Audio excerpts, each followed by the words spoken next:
Last time on Revan 3 Adventures. Goofaflumpus. That's Frederick Butte. Whoa!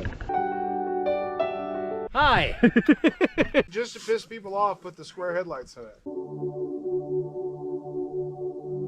Raffles are actually obligations. Yeah.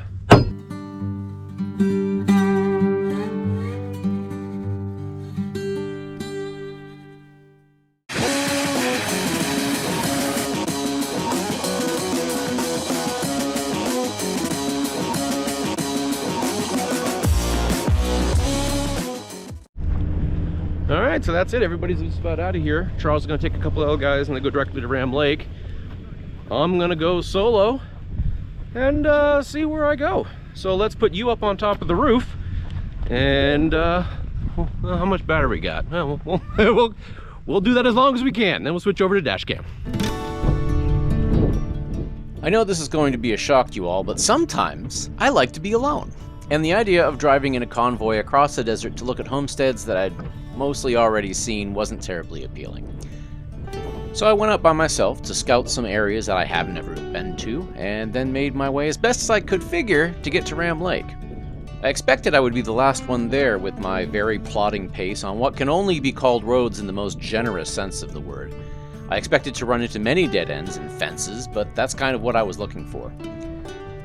So you'll see on the map where I started in camp, and this is the road I came in on. On Friday when DJ and I climbed up a hill, this one actually, I saw something way out in the distance that was red and white and wasn't a natural formation. But that's all I could tell. I wanted to go see what it was and where this road ended.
Okay, so the audio on this camera is terrible. I think the mic got dust in it. Let me voice over what I'm saying. Surprisingly, the red and white thing was an old tractor. Also, the road was unexpectedly blocked by a fence, but then it looks like there was a chunk of private property out here, and man, would I love to buy that. I also pointed at Soldier's Cap Mountain. There looks like to be graffiti way up there. One day I'll need to climb up and see for myself.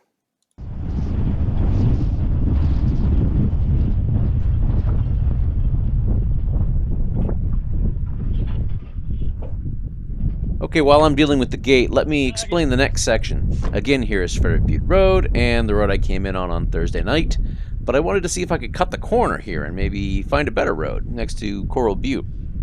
I assumed Line Lake would be dry because all the lakes are dry this time of year, many of them permanently at this point. From there, my plan was a short hop over the pass, then down Frederick Butte Road to some eastbound road where I could get to Ram Lake. Easy peasy, right?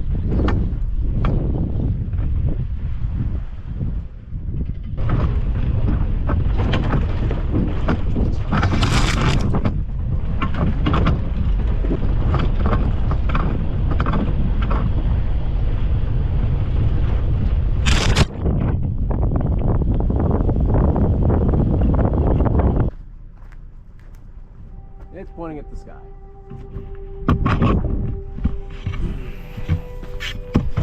Did you get hit by more trees? Are you okay? Space on this. I think we got enough in this run.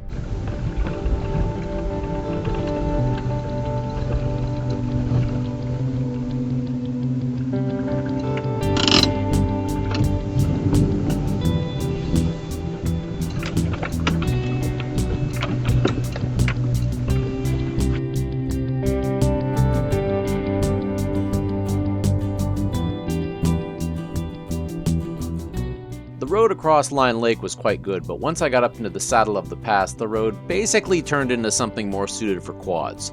That didn't stop me though, mainly because I hate turning around. A little bit squirrely. Ooh, that doesn't look fantastic. Take a peek at that.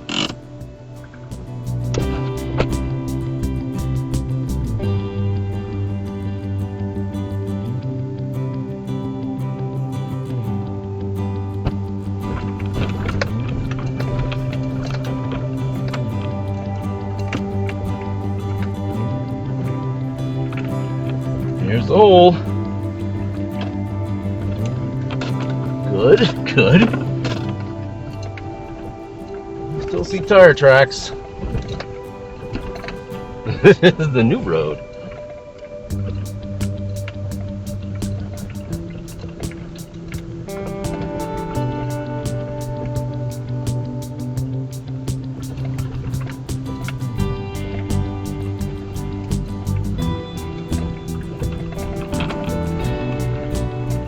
Now I've made a new road.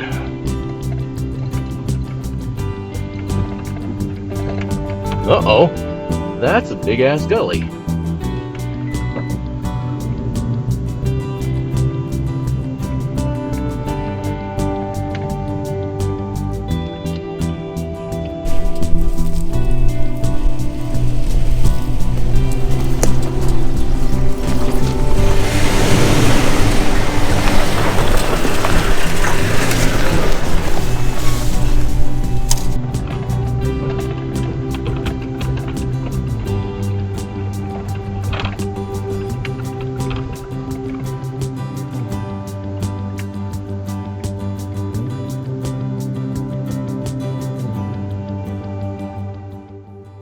And like that, less than an hour after leaving camp, I was back on Frederick Butte Road and looking for a route to Ram Lake.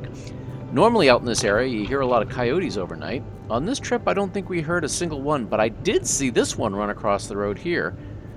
Now on with the adventure. Coyote.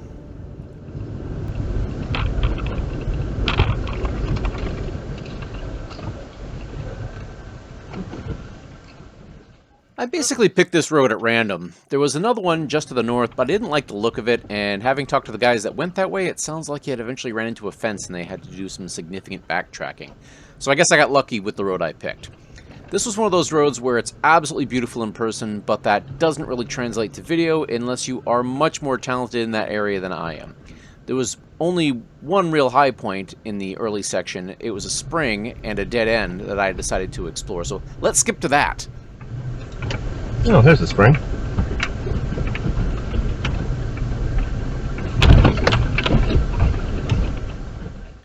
Okay, the audio here is super bad, so I'm going to dub myself. If you're wondering how all these animals live out here in the desert when there's no water, well, obviously there's springs.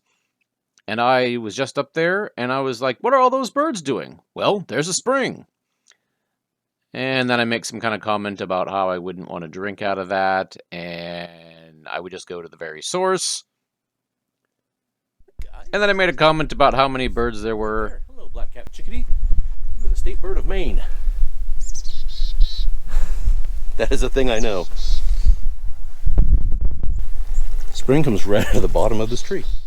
And then the microphone started working again.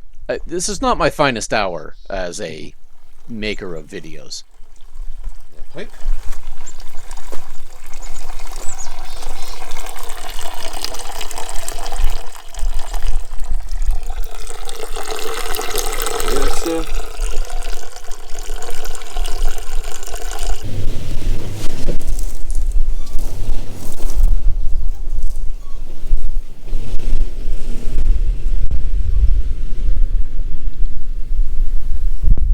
Guy shows this as a dead end, but I want to make sure, because the last couple there's been some dead ends that don't go as far as Guy says, and there's some dead ends that go a lot further. And you know, dead ends usually have a reason why they exist. There's probably gonna be something neat out here, or I'm gonna get shot. You know, one of those two. I found cows. That's it. just some cows. I think maybe this is there's a berm over here. I wonder if this is filled with water oftentimes. Yeah, that's what's going on. This is just a hole. But there's 4 crows over there. So that wasn't interesting. I am disappointed. Now I'll go talk to the cows. See what they're up to. Hi cows. How are you? Cows usually aren't very chatty. You're not running away, you're not coming this way, you're just standing there. Just being cows. A boring conversation anyway.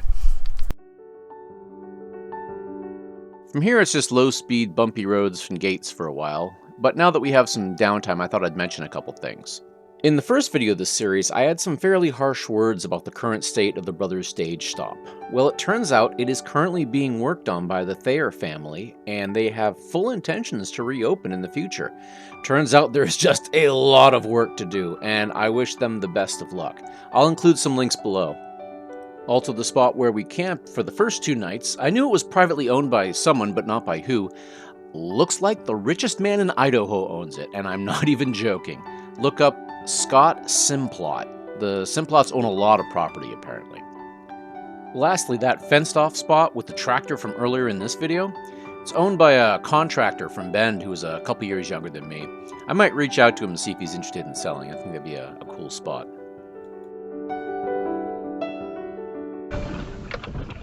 And here's where things start getting squirrely again. That open area below, that is actually the dry lake bed of Ram Lake. And I have to descend down what is basically an escarpment to get to it. Yes, that's what I said, escarpment. Lots of those out here. Escarpments as far as the eye can see. This is not a great road.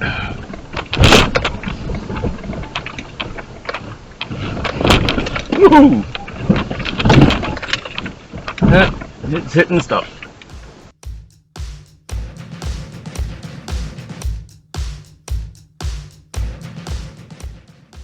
So yeah, 2 hours after I started, I arrived at Ram Lake, a place that can be described as a dry lake bed with a fence running right down the middle of it and absolutely covered in dry cow pies.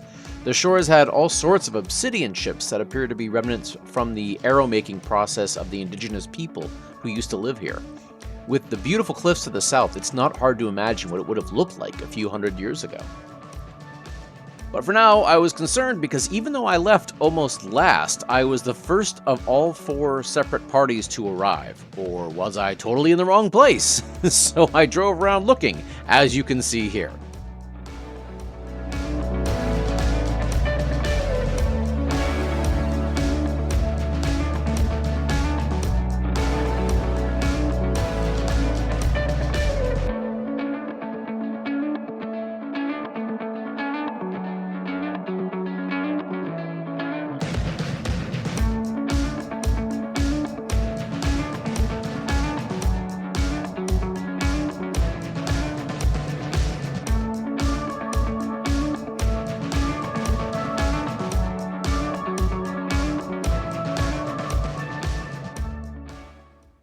The audio went to crap on me again here, so to paraphrase, I'm confused that I'm the only one there. I don't see how I could have been first considering all the side trips I took. I wondered if somehow I had gone to the wrong Ram Lake. I mean, there are 17 clear lakes in Oregon and countless Wolf Creeks. I tried the radio, and although I could hear people broadcasting, they couldn't hear me, so I decided to just hang out there until someone else showed up. I went and listened to some birds and made myself some lunch and just kind of meandered around.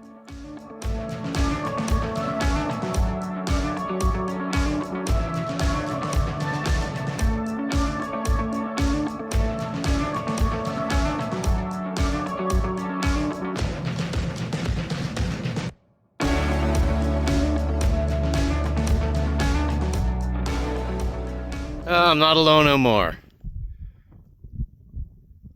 What's happening? Well, I guess we're recording now. So I was trying to eat my MRE, and Charles showed up with Justin, and they made me go to the other side of the lake. So I'm over here now. Do some cookies while they're getting the gate sorted out. Because there's a gate in the middle of the lake. There's a gate in the middle of the lake. There's a gate in the middle of the lake. There's a gate There's a gate. There's a gate in the middle of the lake.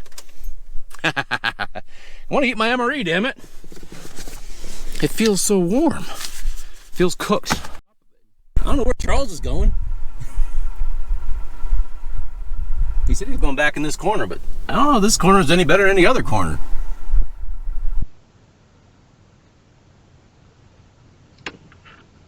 Can you hear me? Copy. Are you talking about the cliffs on our right? Yeah, to the south side. Alright, we'll go check them out. At the same time. We had cars coming in from that side, we had cars coming in from this side, and I didn't record any of it because I'm a damn fool.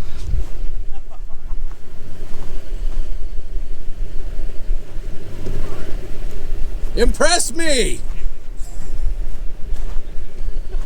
Cookies! We're all a bunch of slackers. That is the slowest cookie I've ever seen. Well, Tom's gonna go ham. Oh, don't crash into the chain! Oh, okay, maybe going ham wasn't the best idea. Yeah. I'm an instigator. You are. Oh, there goes Adrian. I already did all my hooning earlier.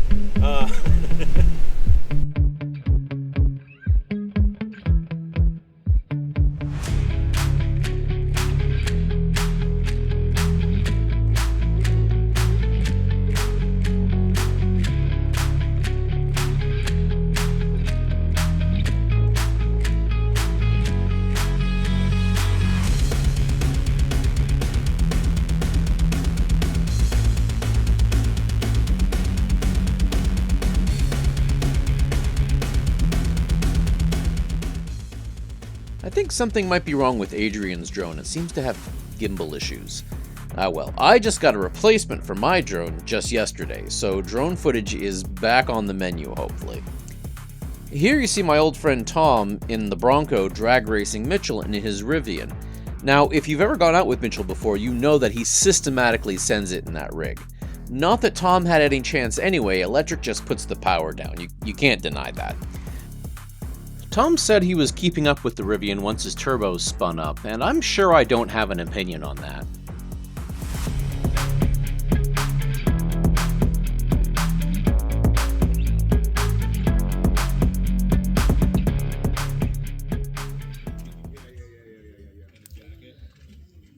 There's a spotted towhee right there.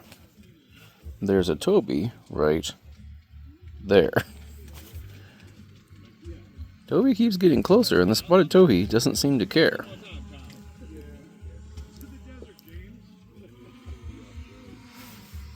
Hello, spotted towhee.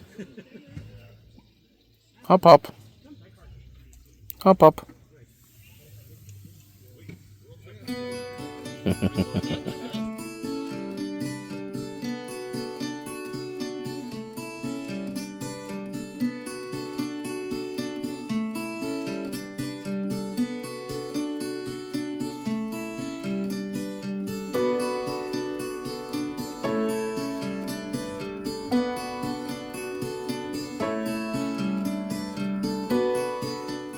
And that's about it for part 2, friends. As you can see, I'm getting totally addicted to these time lapses. I did discover a bit of a mystery when I was reviewing this one, though.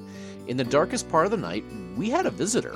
I figure it was about 3 a.m. No one seemed to have noticed or mentioned it the next day. Have a guess who was prowling through our camp? Leave a comment below. I will do my best to get part 3 out next week, but there is a lot to unpack there because everything goes sideways and the whole trip will teeter on the edge of disaster. Emotions will get frayed and so will radiator hoses. So, until next time, I'm Nathan, and you will never stop on the way back. Goodbye, friends!